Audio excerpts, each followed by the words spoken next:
Ito po si Combi Ato, Type S. Good for newborn until 3 years old. Okay, so super high-seated, napakataas po niya. So big wheels po yung harapang gulong po niya. Okay, so already washed, ready to use na po siya. Reversible po yung stroller nito. Ang nare-reverse po sa kanya, ito po pinaka-seating pad po niya, hindi po yung handle. Full canopy, okay, and then adjustable po yung handle po niya. Okay, so premium stroller po ito ni Combi. Okay, so ito po yung details po niya 1 by 1. So as you can see, meron po siyang kasamang manual. Okay, so yung canopy, ito po yung details po niya. Okay, walang faded, walang discoloration. Ito po yung peekaboo. Okay, so yan. Already washed na po yan. Ready to use na. Okay, so pwede siyang nakaganyan kung ayaw nyo ng full canopy. Okay, so po depende po sa adjustment po ninyo. Sa pag-fold sa kanya, ganyan lang. Okay, so ito po yung loob ng canopy, color white. Okay, so sa seating pad niya, ayan, kompleto. Meron sa headrest, meron sa body rest. Okay, so light new condition po yan. Okay, 5 harness, safe na safe si baby, wala po yung putol.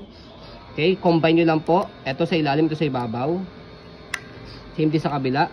Okay, so pag toddler na si baby, para hindi siya masikipan sa kanyang pag-upo o paghiga, pwede nyo nang tanggalin po ito. Okay, so ito po yung front handle niya. Ayan. So para tanggalin po siya, yan, dito sa gilid, yan. Ganyan din sa kabila. Okay, so kahit isa lang tanggalin nyo, okay lang. Yan. Okay, sobrang taas. So, yan, as you can see, sobrang taas niya. Ito na yung pinaka-leg ko. Okay, so yan. So kakaibang stroller po ito na sobrang taas. Sobrang taas po compare sa mga high-seated na mga stroller po niya.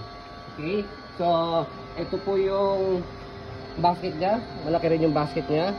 So ito po yung pinaka-footrest. Okay. So bagay po ito sa mga long-legged baby po. Yan. Dito nakapatong yung panila. So yung gulong, okay na okay yung gulong. Yan. Easy to maneuver, nag-swivel. Kung gusto niyo pong one way lang or i-head si baby, yan. So baba niyo lang po ito. Para hindi na siya mag-swivel or mag-rotate. So yan. Angat niyo ng pulit para mag-swivel siya. Ayan, okay. Super easy maneuver to kasi malaking gulong niya sa harapan. Okay. Kaya yun po yung naka-format niya, mas malaking gulong niya sa harapan kaysa sa likod. Okay, para mas madali po siyang i-maneuver. So ito po yung body frame po niya sa right side.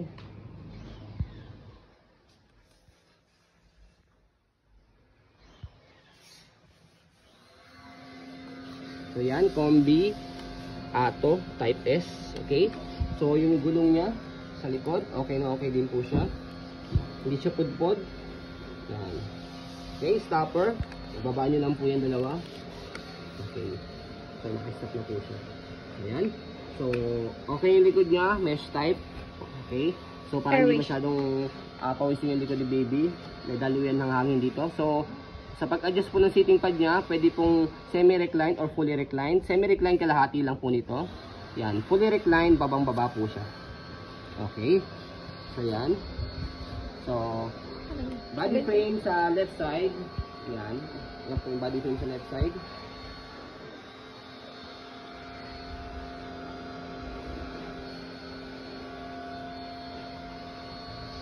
Okay, so ganito po siya kapag ka nakahiga. Ayan. Okay, so hindi nyo na kailangan ng extra fusion pad kasi meron na siya itong newborn pad set. Okay, so malambot na siya. So sa handle niya, ayan yung handle niya. Sobrang ganda ng handle niya. Lambot. Ayan. Ayan. Okay. So sa na-adjust din po siya, press nyo lang po itong button dito, left and right. So depende po sa adjustment po ninyo. Ayan. Okay, so kapag ka po iupo yung seating pad, hatakin nyo lang po itong dalawa. Ayan. Okay, so sa pag-reverse po sa kanya, ayan, meron siya rin itong button sa ilalim, sa gilid, left and right. Dito. Ayan, ito, may button siya. Ano kulay yun? Ito pala. Ayan, nakikita nyo to. Press nyo lang po yan. So, aangat yan, sa kanya po, tanggalin ito. Okay? So walang issue dyan na? Wala po yan. So, kapag ilalagay, salpak lang siya. Okay. Tutulog naman siya, indication na nakalak na po siya. Okay? So, yan, ganyan po siya kapag... Ang ganda! Kung akong maliit lang. Okay? So, ang kinagandaan sa kanya, pag naka-reverse, So yan, yung harapang gulong kanina, yun pa rin siya. Okay, kaya madali pa rin siya i-maneuver. Okay? Ang nireverse yung kupis mo, yung pinakahigaan po niya. Ang ganda na ito. So yan, napakataas. Birang stocks. 1, 2, 3. Paano So, yan. fold? So sa pag-fold po sa kanya, balik nyo na po muna fold yung sitting pad niya.